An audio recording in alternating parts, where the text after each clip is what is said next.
Use habit for one person. Use custom for many people.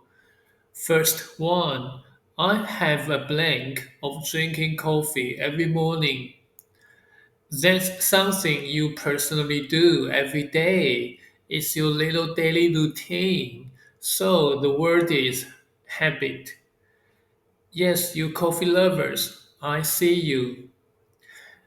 Number two, in Japan, it is a blank to take off shoes before entering a house. That's not just one person's thing, it's something the whole culture does. So the answer is custom. Third one, my dad has a funny blank of singing in the shower. Unless your whole country is singing in the shower together, this is just your dad. So, of course, it's a habit.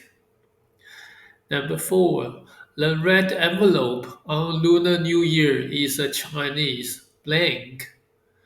That's not only one family, it's millions of people.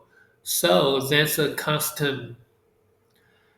Number five, she has a healthy blank of going jogging after school.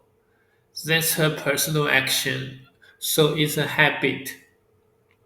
So quick recap. Habit is for one person. Custom is for many people. Now I want you to try more. Do 7 extra questions on your own. You can check the answers at the end of the video. And hey, I'm Nelson, a real person, not AI. I work hard making these lessons. So please like and subscribe. I'll see you next time. Bye.